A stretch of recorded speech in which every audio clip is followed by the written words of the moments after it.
We are live for a connection spotlight. And when I say connection, I'm talking about somebody that I've connected with either on my LinkedIn, through a relationship that I have, whether it be a chamber of commerce that I'm connected with, some type of organization or relationship that I have, some type of referral. And so I have, as you can see, a very fabulous person here on the other side of the screen, Miss Merilee Kern. And let me tell you, you're going to be excited to hear about what she does. And the whole point behind this connection spotlight is being able to give value to the people that I'm connected with so that they can give value to the people that I'm connected with. Okay. All right. So, Merilee, let's jump into this. Thank you for jumping on with me and being a part of this opportunity to give value. How are you today? I'm really great, actually, and thank you so much for having me. It's an absolute pleasure to be with you.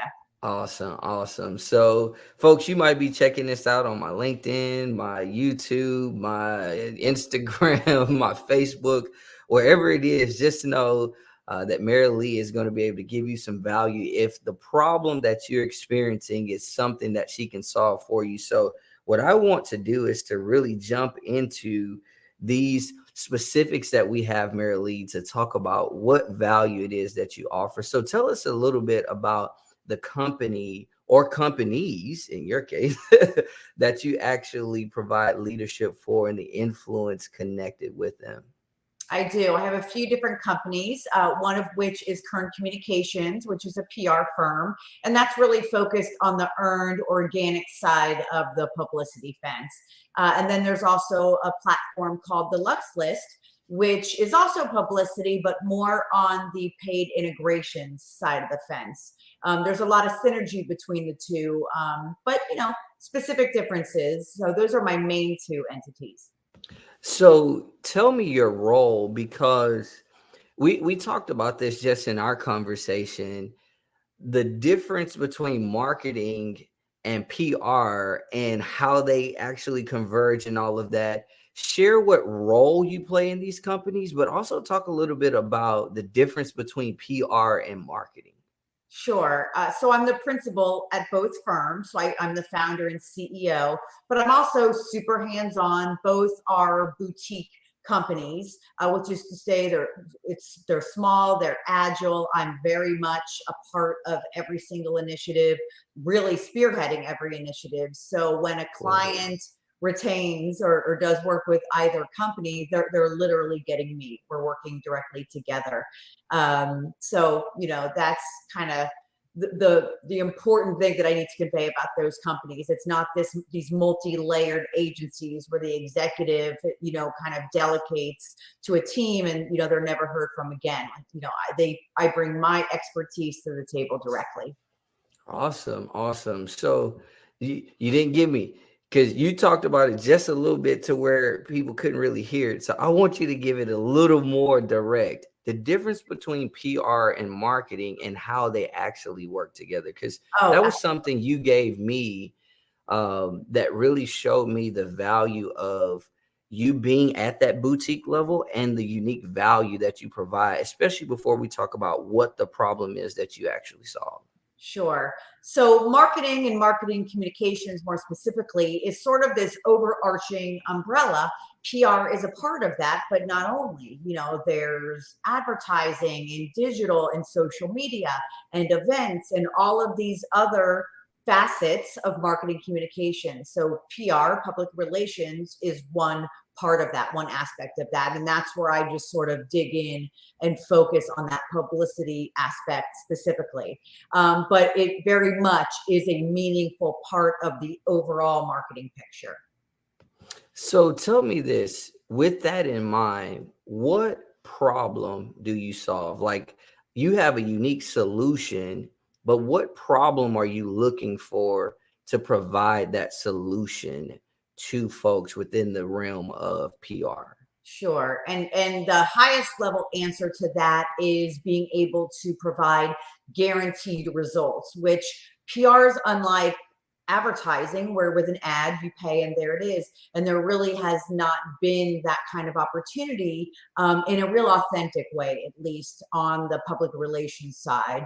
And that's where folks have really focused on earned organic media. Integrations, the paid media, the paid coverage has sort of finally come of age. I've been involved with that for well over a decade. And, back then it was really difficult, but now it's just, much more accepted, whether it's TV, there's some editorial opportunities. So at the highest level, the problem that I solve, because has been the greatest problem with PR, is being able to guarantee coverage, that it really mitigates or even takes away that risk that somebody's going to retain a publicist. And despite best efforts put forth, sometimes on the earned organic side, the campaign results may fall short because you don't have that element of control. You're depending on producers or editors, you're selling your story concept to, so to speak. So with integrations and other strategies, the problem that we solve is really just eliminating that risk of a campaign being a complete whiff and that money really just being long gone.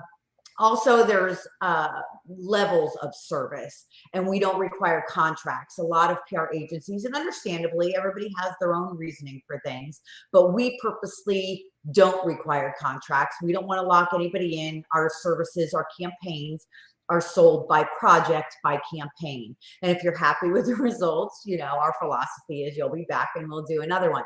So we really take that, again, that risk, that commitment, some firms feel, well, it's going to take a good 3 months to really just get the ball rolling and, really get entrenched with the PR.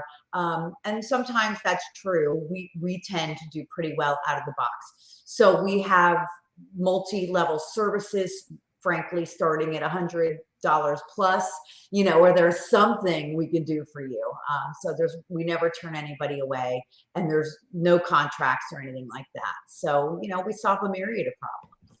So here's the next question is, who do you solve that problem for? But I want to take a stab at it because you provided a very comprehensive scope of the problem that you solve, and in such a way that I think if I'm the person looking to actually utilize your solution and I have the problem, what I'm looking for is not, am I a CEO?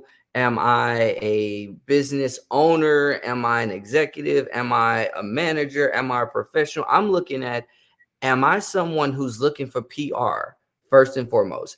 Am I wanting to have coverage for something that I'm doing, something that I'm offering, something that I've experienced that I want people to have an experience with?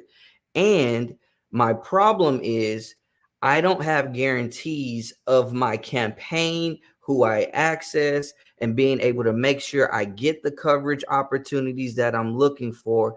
And so I can go to Merilee, one of her companies, and she's going to be able to provide me direct access and guaranteed connection with the coverage outlets that are going to allow me to make known what it is that I'm doing.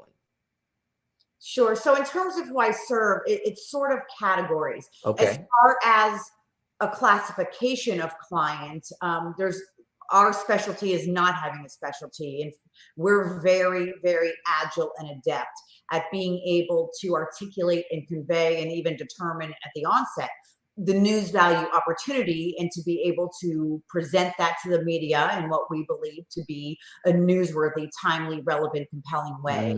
So everything from, insoles to biotech and everything in between, and being an agency and being able to be quite that adaptable is kind of remarkable. So really not having a specialty is our specialty. But, as far as we serve, there's kind of categories. Are you a product or an app? Maybe it's digital, but are you a brand or a solution that's looking to sell in the marketplace? Because that's kind of a certain type of PR, or a book or that kind of thing. Are you a subject matter expert or thought leader who's looking to bolster their own credential, their bio, and maybe they're shopping a book deal, or they are looking to become a speaker or to bolster their speaker booking. So there's a lot of reasons why we work with thought leaders who use PR just as a means toward another end. And frankly, PR is always a means toward another end. It's really never just in a vacuum that it stands alone. It's always serving some kind of purpose. Now that's exciting. So what I hear is you can serve all different types of people primarily under the umbrella of those who are thought leaders. They have some type of content that they provide, and there's some type of exposure that they're looking at the media level through various outlets, and you have the ability to provide that to them. Exactly. And again, the list goes on. Some folks use the TV integrations, for example. They're trying to get verified on social media, and that requires a certain level of media exposure on specific networks, no less. So we cover that base. I mean, there's just so many different reasons. You know, there might be a business deal in the works, and you just say, hey, as seen on NBC or whatever it is. So, you know, and just generally, Yeah. even though it is the PR asset is serving a variety of other purposes, of course, there is still value in the publicity hit itself. I mean, you know, when there's somebody's actually on TV, or they've been quoted, or there's an actual feature article about them, that inherent publicity in and of itself has value, but it then becomes an asset, and of course will be leveraged in social media and all these other things. Yes. So that's a great segue for this question. Why are you so excited to provide this solution and serve the people who have the problem connected with this solution?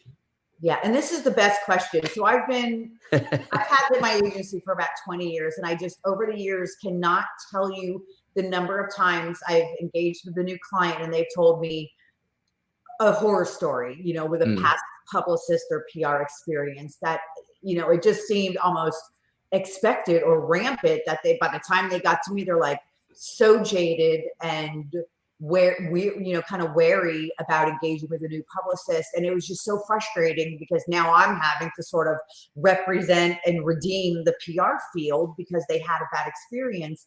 And like I said, earned organic PR is difficult. You know, you pay the retainer, and despite the amount of skill, experience, effort put forth, which can all be absolutely stellar, honestly, there's no guarantee that, you know, the campaign one is going to generate any placements, or maybe the kind of placements that you want. You know, thought leaders, everybody wants the Forbes of the world, or, you know, whatever it is. So, you know, there's always this sort of expectation management. But there's nothing worse than a PR campaign just delivering a goose egg, you know, just no amount of pickup. So what I'm most excited about, how things have evolved over the years, and I really have been a pioneer in this integration space with these meaningful integrations done in a way where the results, frankly, are comparable to that achieved with earned organic. The fact that it's paid is just inconsequential to the situation. The publicity value, you know, is equitable and remains the same. So I'm excited about being able to deliver PR to anyone for the most part. I mean, with something valid, worthy, that, you know, we don't have to risk money. We don't have to lose money anymore, that there's some way, one way or another, where we can provide value. And guess what? Not for thousands and thousands of dollars, you know, very, very cost effectively, folks can, you know, get some form of publicity win, which can then go on to serve them in any number of ways. So that just tremendously excites me.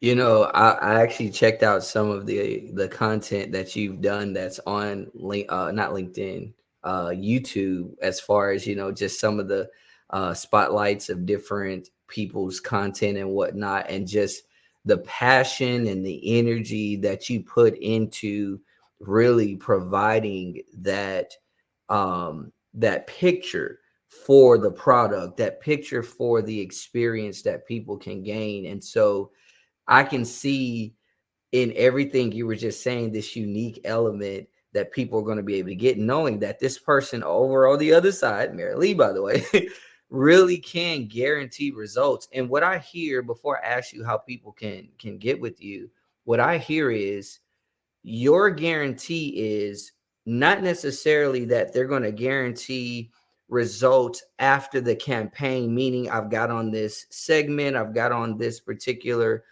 show and things of that sort, and I can guarantee that you're going to get X amount of clients and all of that. But your guarantee is, if you want to have this campaign and execute it, I can guarantee that we're going to get you a segment, and that it's going to be a valued segment compared to what it is that you're looking for. Like, we're not going to say, oh, you want something at the Forbes level, you pay for something at the Forbes level, but you get something at the, the local media level. That's not what you're saying. You're saying you're going to get whatever you paid for. We're going to get that exactly within the context of the comparability. Exactly. It takes kind of that guesswork out of it. There's no real question, and I do plenty still of earned organic PR campaigns. We swing for the fences, and there's a lot of upside with that. And that's the value and excitement with earned PR, because, some really big media hits can result from that. And they do have. But for others, again, who just don't really want to take the risk, they need or want more of a guarantee, or more immediacy, or more control. Sometimes the benefit of the integration is that you really maintain control of the narrative, the topic. If it's an interview, you control the line of questioning. Right. You control the visuals, you control the timing. So sometimes it's more about that. But you made a super important point. A publicist's job is to secure media placements. I mean, that's sort of our primary deliverable is, you've hired us to gain media exposure for you, and that's what we're going to do. Whether it's earned organic or a paid integration, that's the deliverable. Yeah. We all want those deliverables, those PR wins to further serve the client, whether it's a traffic boost, product sales, conversions, all these things. But, it's not always that linear. So the marketing engine, which is overarching to PR, has to take these assets and then leverage it in social, on the newsletters, on landing pages, and your drip campaigns. PR in a vacuum, just isn't necessarily going to do it. So, that's an important point, where we're not really measured on, well, this magazine feature story came out and there were this many sales of our product, or downloads of our app, or lack thereof. That's just not a fair kind of line measure. Yeah, it's not a fair measurement. Yeah. PR's brand a lot is branding, image, and that kind of thing. But before people again tell you, before you tell people how to get to you, one of the things I want to make sure that you've really educated me on unintentionally just by our conversation is how to really measure what a PR person is, a publicist is. Like, a lot of times we confuse, because marketing has such, a range and broad of different aspects that are in it. I mean, sales can even be in marketing to a degree, right? And so to understand really what your publicist's role is, what the focus of PR is, and to have gotten that just in the conversations that we've had, it's really encouraged me to know that there's a lot of value that can come from the service that you provide, because you're very clear about your role and the deliverables that you can provide in that role. So I want to appreciate you for that. So, tell us how we can find you. Tell us how we who have this problem with regard to not getting guaranteed results, we're swinging for the fences in ways that we shouldn't be swinging for the fences. We really haven't had somebody tell us what PR is. Now we know what it is. We know what a publicist really does. This is the person for you. How do we get in touch with you? Sure. The main company is kerncommunications.com. And again, that's more on the earned organic. We're doing, usually full-scale PR campaigns, but not only. If you're really just focused on integrations, or you want a quick 30 seconds on TV, or you want to book a quick interview for yourself, again, in that guaranteed paid integration capacity, that's more the Lux List, TheLuxelist And then there's my own, TV shows, SavvyLiving.tv, and my podcast, Savvy Ventures, which you can access at SavvyVentures.tv. And there's all kinds of integration opportunities on those programs. Awesome. So, hey, listen, folks, you all heard it from Merilee Kern herself. She has so much value to offer, especially in being able to provide you not only with that guarantee related to your brand campaign, being able to create exposure, but also giving you comfort with regard to the structuring of that process and the pursuit of it. So, hey, thank you all. And I'm going to let Merilee have the last words, and then we're going to get out of here. Well, I just, when COVID happened, PR was really deprioritized. A lot of, it was cut from budgets. It was one of the first things. So I really just can't stress enough how powerful PR is and what a meaningful part of that overall marketing communications mix. So, definitely, I would definitely give it that priority that it deserves. Absolutely. Hey, thank you, Merilee, for coming on. Thank you for sharing this value and allowing me to give value to you through this connection spotlight so you can give value to other connections as well. You all take care, and we'll see you on the next one.